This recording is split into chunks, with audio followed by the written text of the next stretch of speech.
You're listening to Kerry Lutz's Financial Survival Network, where you get valuable information you just can't find anywhere else. To thrive in today's trying times, you need the Financial Survival Network, now more than ever. Go to financialsurvivalnetwork.com and get your free newsletter and gift. Financial Survival Network, now more than ever. Welcome. You are listening to the Financial Survival Network. I'm Kerry Lutz, and well, you think your leaders are out of touch, especially when it comes to technology, blockchain, cryptocurrencies.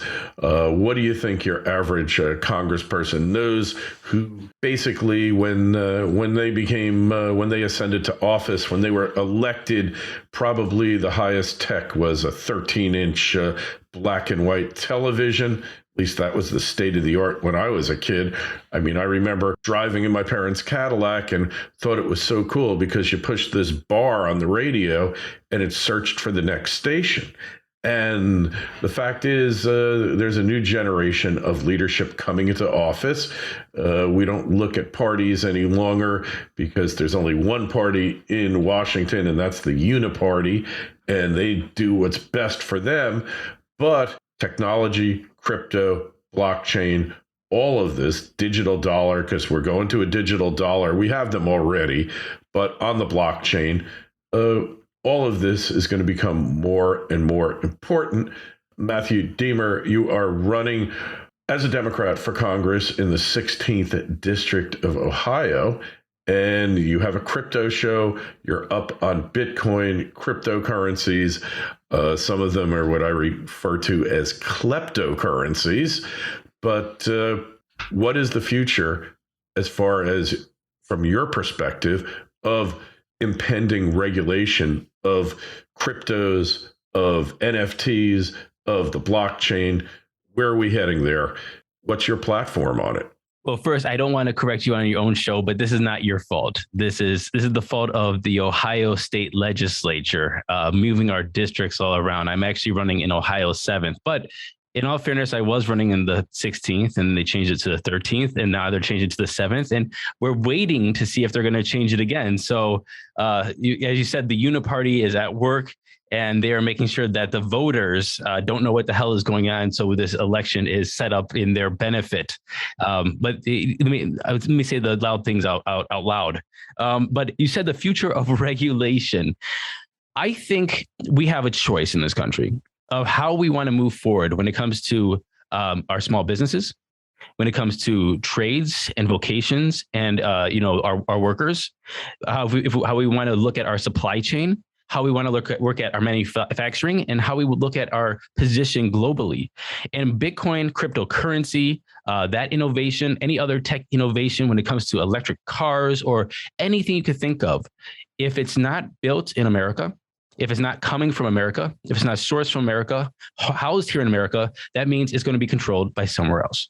So my policy here is that we have to have people in Washington that, one, understand that we are in global competition. Two, understand that all innovation needs to be fostered and nurtured by entrepreneurs and have government regulations to lift those companies, those small business, those entrepreneurs, those people up to make sure that they build here in America. And that is the two choices I talk about. There is doing it or not doing it. And if we don't do it, somebody else will. And then we will fall behind on the future emerging tech. And I can promise you that Web 2 has already been big. We saw Twitter, and we saw Instagram, and we saw Facebook. And now we're going to look at Web 3 and who's going to be the leaders of Web 3, us or China. And that's definitely a decision that we can make. Hey, you're almost talking like a certain person who was once president of the United States, Matthew. And if I didn't know better, I think you were in MAGA country there. And we don't talk about politics on FSN, number one, because we don't want to get censored. But number two, because we're a family show and we try to keep away from pornography. Look, I think that the closest in policy, and people don't really realize this, there was two people that was the closest in policy on the debate stage during the primary elections of 2016 or 2015 to 2016. There was Donald Trump and there was Bernie Sanders.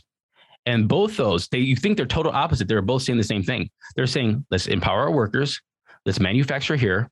Let's pay Americans, Ohioans. I'm running Ohio, Americans good wages. Let's make sure that we are sourcing things from here and future proofing the United States. I don't know if that's MAGA. I don't know if that's a Bernie bro. All I know is that's what the American people are thinking, they're wanting, and they're looking at for the future of America. So I don't want to say that this is a label or I don't want to brand it, because that's the beautiful thing about politics or anything of any product out there. And politics is a product. You start putting a brand on it. But here, I don't want to put a brand on what the future of America is. But I can tell you that those two people thought the same thing. I think the same thing. And this is a position that we have to take as Americans. So America first. And we've seen that been shot down by the elites, and the same people that are using Ohio's voting districts as a shuffleboard table are the same ones that have been controlling the narrative for, well, post World War II, certainly Vietnam. They probably got us into Vietnam, probably got us into Korea, and every other war since. What's your take on wars here? Quoting the late, great General Smedley Butler, war is a racket.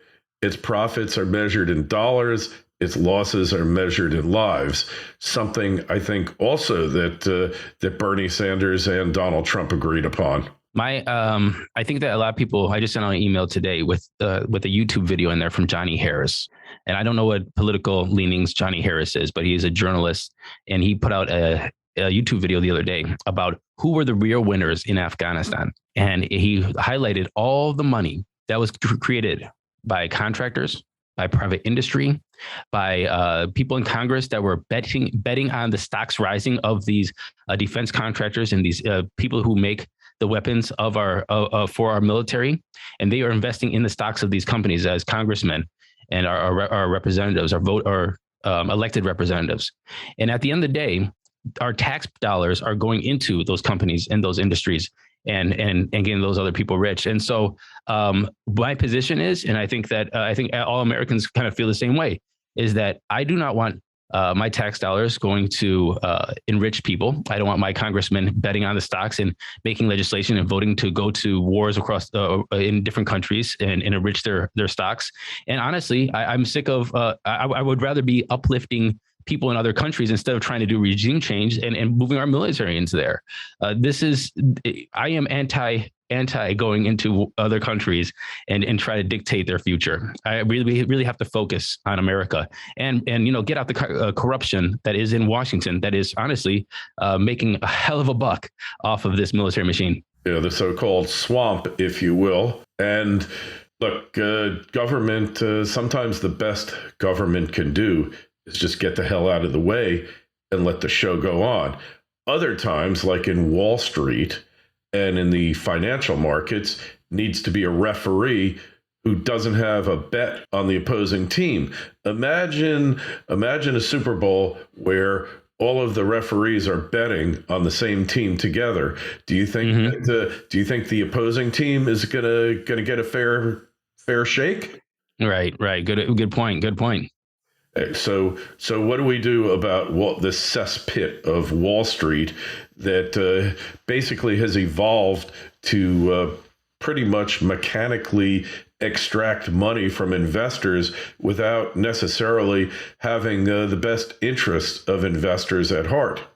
That I don't know. All I know is we have to first get people into Washington that are going to be transparent, honest, and straight up with people. If they're playing cult politics or party politics and they're not actually representing the people of America or their constituency, then we know that they're going to be playing one side or the other. And I don't know what side that falls on. We have to be looking at the money and who's going to be investing or where they're invested in. And that's why you got to get this money out of politics to get these, this hidden investment into their political futures out of politics and make sure that these congressmen are not able to buy stocks in these private companies and make legislation that, bolsters their share price or the future of their companies. I think that's a very good start. And I promise you that I will be that person.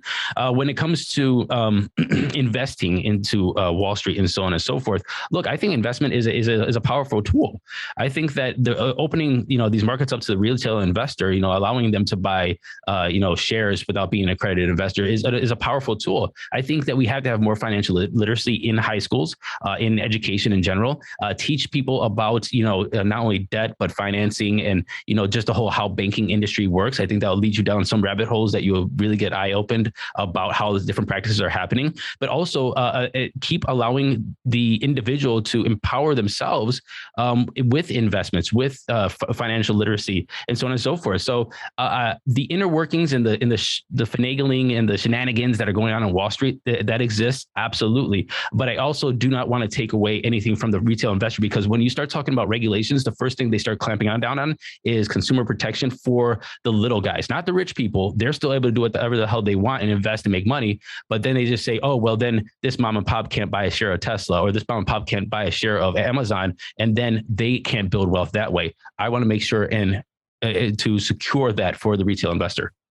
Okay, so Florida, the state that I live in, largest state so far to pass a mandatory financial education course. This is something that guys like Robert Kiyosaki have been screaming from the mountains for years. My kids, 3 of them, 2 of them, they all went to the same high school. The older 2 never had the opportunity. My son actually had a course in financial literacy, and I have to say, so far, he's been outperforming the others, even though he's quite a bit younger. What about pushing for a national financial literacy, mandatory financial literacy in high school? Is that something you're interested in? I 100% am for financial literacy in high school. I think that we have to make the distinction. If it's national, that means it's controlled by the federal. And do you want the federal government into states' education? I am running in Ohio. I would be focused on running and putting financial literacy in Ohio schools. I hope that people who are running all across the United States is focused on putting financial literacy in their state schools as well. But I 100% agree. And I honestly think they should start younger than that. Look, I think that a lot of us, even myself, it took me to really go down the financial rabbit hole. And honestly, I'm just at the tip of it. I hear professionals and talk about this stuff, and it's just like, it's one of those things like the more you know you don't know, right? and so, but when I went to college, I signed up for student loans as well. I graduated university with $45,000, $50,000 in debt. Luckily, I paid them off, but I signed up for a 5% interest rate on that one that was locked in, and then a variable interest rate for 6%. And I just really didn't know what the hell I was doing, but I signed up. I ended up paying for it. But that's something that we should be going in more open-eyed. And, the same thing when it comes to financing your house, when it comes to credit cards, when it comes to just, balancing a budget and so on and so forth. These are different things that could be taught from an early age. And I think that we're just be better off as a nation. And honestly, we have $30 trillion in national debt right now. Maybe more people in Washington should have that same education. Hey, yeah, obviously we got a lot of financial illiterates where hopefully your future employment will be centered. But what about the concept of, we say to Wall Street, you're going to pay 1% tax to finance financial literacy programs. You can actually do the programs and that'll be counted, but they have to be done. And they got to start from a ripe young age, along with teaching foreign languages, which I think we got to get back to. Would you be in favor of that? Don't just survive, thrive. The Financial Survival Network. Osino Resources is a Ross Beatty-backed gold exploration company in mining-friendly Namibia. Osino's district-scale land package is situated near 2 producing gold mines, one of which Osino's management team previously developed and sold to B2 Gold. Osino's founders and management are experienced mining professionals who have already successfully developed and sold 2 companies in the past 7 years. Osino has a tight share structure, and with its current treasury, it can self-fund the advancement of its gold discovery into at least least 2022. This is an exploration company with drills turning that you'll definitely want to pay attention to. Osino trades in New York under the ticker OSIIF and in Toronto under the ticker OSI. To learn more, go to osinoresources.com. That's osinoresources.com. This is the Financial Survival Network, the information you need to thrive now more than ever. I would 100% be in favor of that. And honestly, foreign languages, I think, is an amazing thing. I am, at least at one point in my life, I was fluent reading, writing, and speaking Chinese. I lived in China for 13 years, and I did business over there. And I was in upper executive management over in the hospitality industry. And so Chinese came in very, very handy. I got a full scholarship to study Chinese in Beijing University, their top university. I really think that one of the things that I bring to the table when I'm talking to you right now, and I say, hey, you know what, I'm a guy that wants to go to Congress, is the international experience. A lot of people say, let's get tough on China, and they keep pounding their chest tough on China, but they don't even know what that means because they weren't there. They don't speak the language. They don't know the culture. They weren't traveling. They haven't seen the rise. When I got to China, when I got to Beijing, they had 3 subway lines. Now they have over 25 subway lines, 28 subway lines. The growth of China right now, from their middle class to their investments in infrastructure and what they're trying to do to position themselves globally to be the global dominance in financial, but from every aspect of measurement, they are taking positions to do so. And we need more people in Washington that actually saw that, to understand that. And so we can actually combat that on an intellectual level, I think. Yeah, I've been there a couple of times myself. And from the first time to the second, which was 20 something years in between, the growth was truly amazing. Hey, what about the concept of just banning lobbying? All right. Lobbying is another term for corruption. It's at the heart of all corruption in Washington. Should we just ban lobbying altogether? You know, I don't know about that, even though I want to say yes. I instinctively, guttedly, I want to say yes, but I also understand that there is education to, make sure that different companies that people in Washington understand what is happening in different industries. And so I think when it comes to money in politics, we can get that out. I think that the way that things are working when it comes to money should be out. But I think that the education aspect of it, when it comes to what companies are doing, how to get those companies to meet with legislators, and also the people to be involved with that process, make sure that the constituents are involved with that education process as well. Maybe more transparency is part of it. But the bribery aspect of it, if that's what you're referring to, and the corruption aspect of it, we have to figure out a way to get out. But the education aspect of it, we have to figure out how to make sure that's decoupled from the bribery and the corruption. And I was just going to say this is because during this campaign I've been meeting with professionals all across the board when it comes to running here in Ohio 7, from teachers unions to teachers to administrators to union people in different trades to police to all these different trades. I spoke from a early pre-K education center that's open here in Ohio 7, and it's like I do not know what they're going through unless I'm speaking with them. And I've got such an education from the experts. It's impossible to know everything as someone who's running for Congress or a congressperson. But that's why these professionals come in and tell me about their industries. And then hopefully with an open, transparent conversation with the constituents, we can make the best decisions that move Ohio 7 forward. Okay. So, let's talk about cryptos here. I have a theory. I've thought I missed out on the crypto craze. I admitted I missed my chance to be a billionaire. Shame on me. No, you didn't. Well, no, you didn't.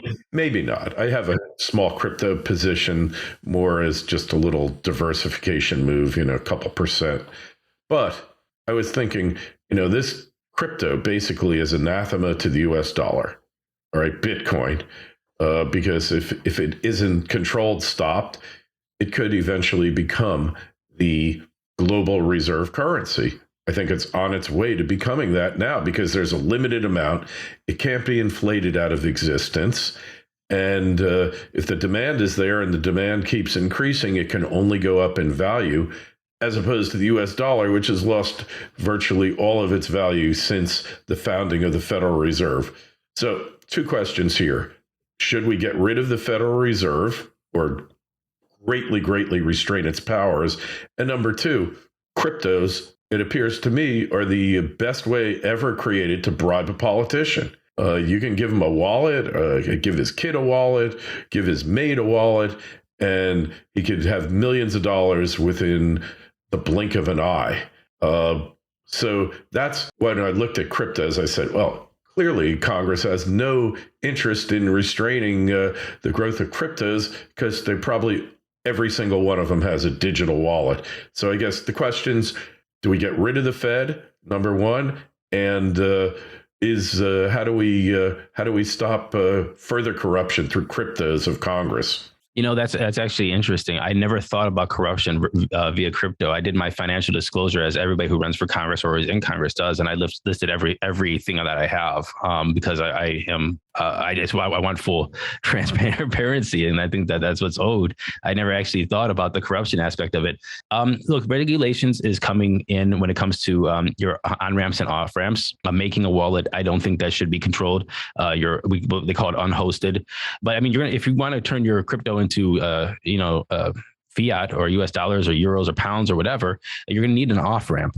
So you're going to have to go through your Coinbase, your FTX.us, your Binance.us, unless you have somebody with a bag of money that just comes to your house and gives you a bag of money. And then if you want to keep a bag of money in your closet or under your bed, then you know what? I think that's a freedom that we should make sure that we have because I don't want to get rid of cash because of that. Everything goes digital. And next, everything is monitored. And I don't want our lifeline or the thing that we base our life off of, which is making money to buy goods, to live, either food, water, air, whatever, to be totally, dependent on government. But with that said, should we get rid of the Fed? So I was having a conversation the other day with somebody. I was over in a conference. It was the Ethereal conference by Consensus and Decrypt Media. And we're talking about El Salvador making Bitcoin legal tender. And when you make Bitcoin legal tender in a country, you force businesses to take that. You force all the businesses in El Salvador to transact in Bitcoin. And that, in my opinion, is kind of not free market.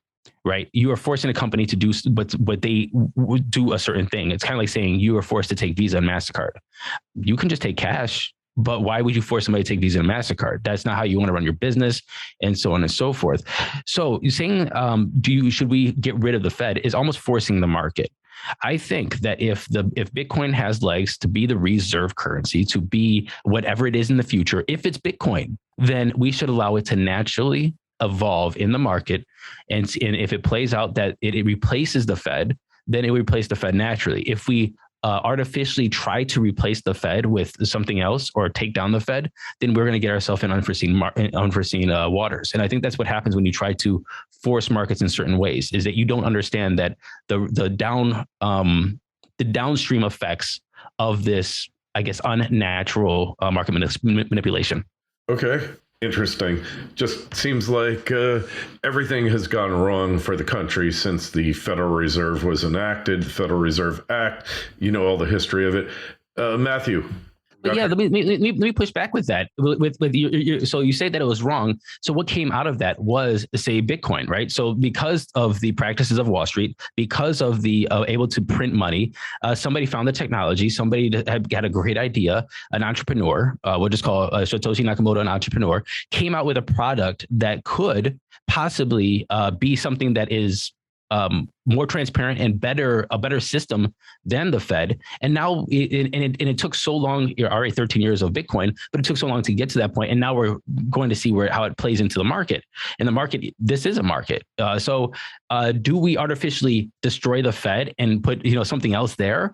Or do we let it evolve? And we see that Bitcoin has went from a couple pennies, back in 2009, 2010, to what it is today at $48,000.